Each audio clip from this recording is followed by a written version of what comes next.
सब बजे ही चले आए रे इकट्ठे ही है। अब जब देवी देवता पास में आए तो बोले बाबा बोले क्या बात है का कैलाश पर्वत की रास्ता भूल गए। देवी देवता बोले नहीं नहीं महाराज रास्ता तो नहीं भूले, बस तुमसे मिलवे काजे तो जरूर आए हैं। बोले बाबा बोले तुम आज से पहले कबहू मिलवे काजे नहीं हमसे आए, और आज ऐसी कौन सी बात हो गई जो तुम सब इकट्ठे ही चले आए हैं? तब देवी देवताओं ने हाथ जोड़ करके जवाब दिया प्रभु मेरी एक विनती सुन लो। बोले क्या? बोले हे देवी देवता क्या तेरा सुनो त्रिपुरारी और मुँह पे पीड़ पड़ी अतवारी तेरा सुनो।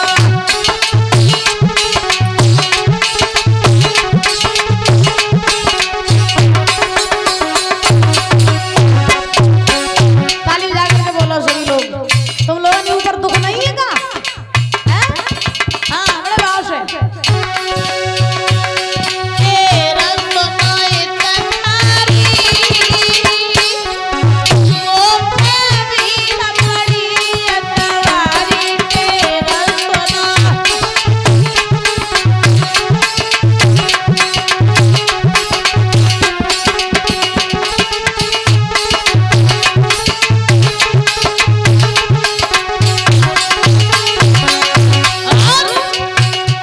अरे हे प्रभु बंदन तेरा खुदार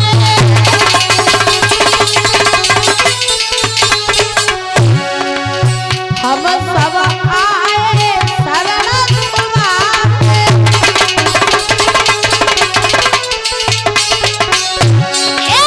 हे प्रभु बंदन तेरा खुदार हम सब आए शरण तुम्हारे।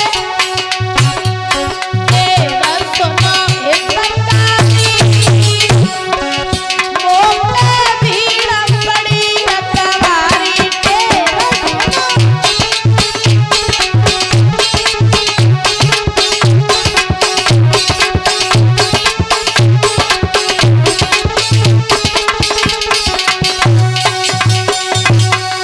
आज महाराज ध्यान रखना, सभी देवी देवता भोले बाबा की शरण में आए, जवाब दिया प्रभु कैलाश पर्वत के हम रास्ता तो नहीं भूले, बस तुमसे मिलने के लिए आए हैं। तो भोले बाबा बोले हमसे ऐसो कौन सा काम पड़ गया जो तुम सभी इकट्ठे ही चले आए हैं? देवी देवता बोले महाराज काम तो एक ही है कि राक्षस है सो हम लोगों को बड़ो दुखी करें।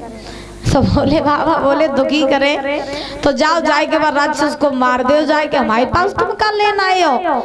तो देवी देवता बोले प्रभु अगर हमारे हाथ में हो तो भाई मार दे, तो हम भजन कब को मार देते, अब हमारे बस की बात तो है नहीं उसको मारना। तो भोले बाबा बोले कहना क्या चाहते हो? तो देवी देवता बोले प्रभु कहना तो हम ये चाहते हैं कि आप ऐसा करो कि आप अपनी दूसरी शादी कर लो। भोले बाबा बोले दूसरी शादी? बोले हाँ। तो भोले बाबा बोले क्यों दूसरी शादी में क्यों कर लूं? देवी देवता बोले महाराज जब तक आप दूसरी शादी करोगे नहीं तब तक वो राक्षस मरेगा नहीं। भोले बाबा बोले कहना क्या चाहते हो, साफ साफ कहो ना। देवी देवता बोले हम ये कहना चाहते हैं कि वो राक्षस जो है उसको ये वरदान लगा है कि जब आपकी पहली संतान होगी वही उस राक्षस को मारेगी। तो महाराज ऐसा करो जब तक आप शादी नहीं करे हो तब तक आपके संतान नहीं हुई है, और जब तक आपके संतान नहीं होगी तब तक वो राक्षस मारा नहीं जाएगा, इसीलिए आप अपनी दूसरी शादी कर लो। भोले बाबा कहने लगे तुम मेरी दूसरी शादी करवाना है? बोले हाँ। भोले बाबा बोले पहली शादी करी थी सती के संग में सोबे अपने पिता के यहाँ पे गई हो, जाए के सती हो गई है, अब तुम दूसरों ब्याह की हमसे कह रहे हो। तुम्हें नहीं पता देवताओं जब मैं शादी कर लेता हूँ तो फिर मैं भजन नहीं कर पाता हूँ, फिर भजन में बाधा आती है, इसीलिए अब देखो जो हुआ उसे छोड़ो, रहने दो, जाने दो, लेकिन मैं दूसरी शादी नहीं करूंगा। देवी देवता बोले प्रभु मेरी अब नैया तुम आए ही हो, तुम्हें हाँ, और अगर तुमने दूसरी शादी न करी और तुम्हारी संतान न भई तो महाराज वो दैत्य सबे मार डारे है। तासो चुपचाप ऐसो करो, शादी कर लो, हम लोगन की रक्षा के लिए शादी कर लो। अब भोले बाबा की शरण में सभी लोग खड़े हैं, सभी महाराज देवी देवता कह रहे प्रभु दूसरी शादी कर लो है।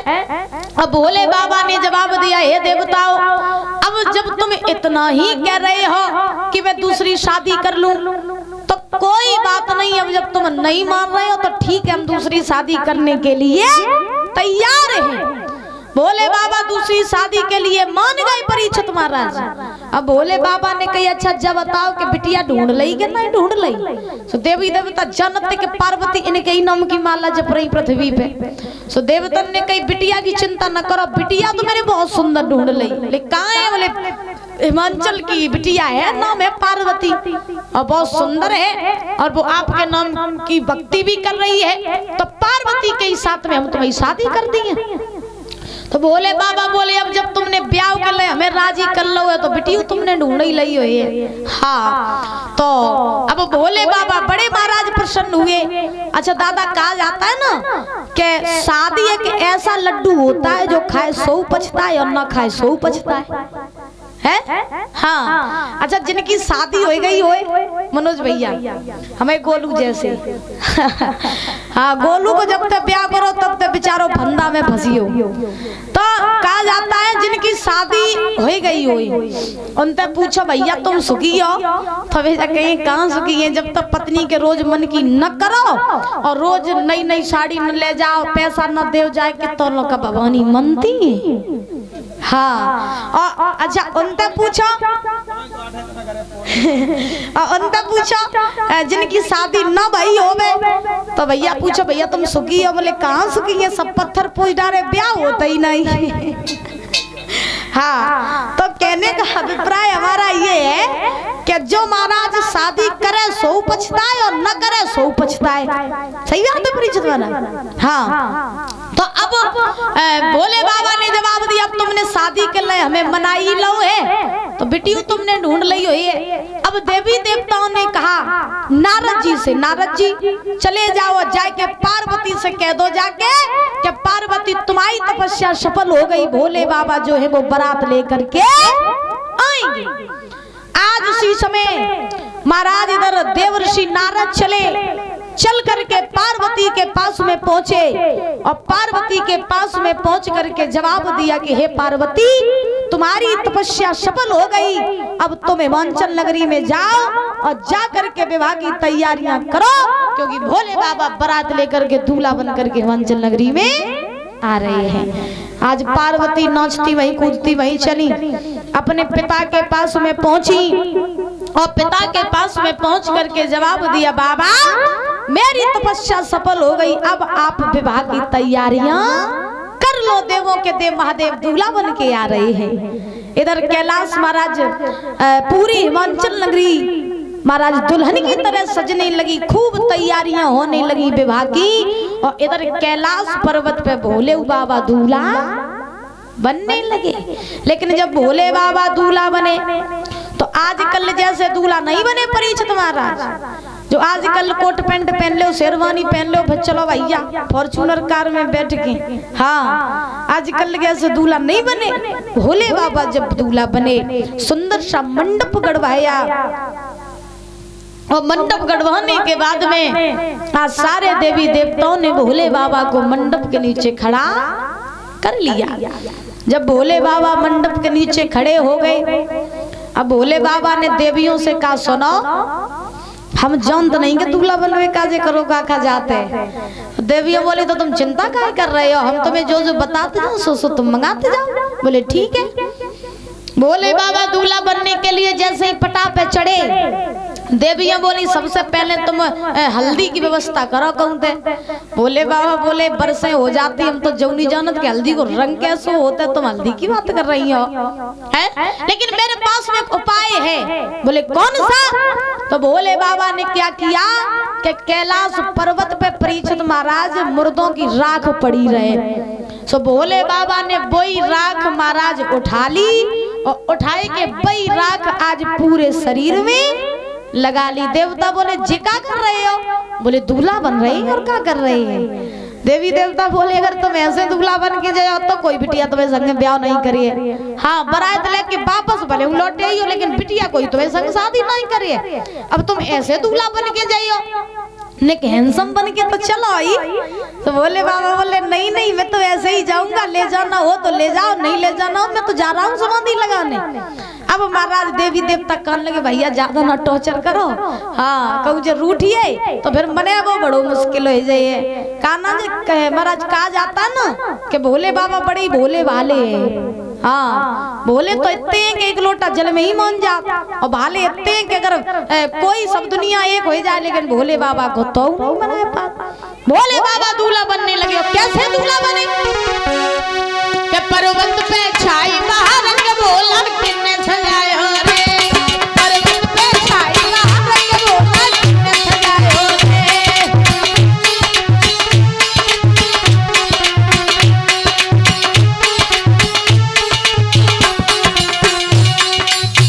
ताली जाके बोलो। तुम्हारे घर में जब लड़का दूल्हा बनते करे तो तुम लोग गाती करे तो फेरी लच्छेदार बनना किन्ने सजायो रे। हाँ आज भोले बाबा दूल्हा बन रहे हैं। ताली जाकर बोलो बड़े भाव से। पर्वत पे छाई महारंग भोला किन्ने सजायो रे, पर्वत पे छाई महारंग भोला किन्ने सजायो रे। क्या बात है दीदी? हाँ बोलो बोलो।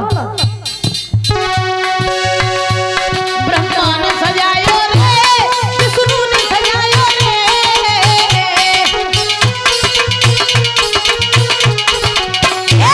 ब्रह्मा ने सजायो रे, विष्णु ने सजायो रे,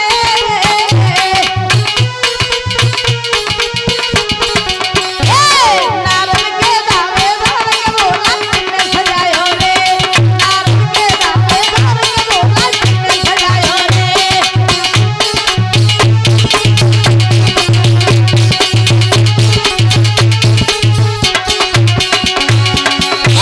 पर्वत पे छाई महारंग भोला किन्ने सजायो रे, पर्वत पे छाई महारंग भोला किन्ने सजायो रे।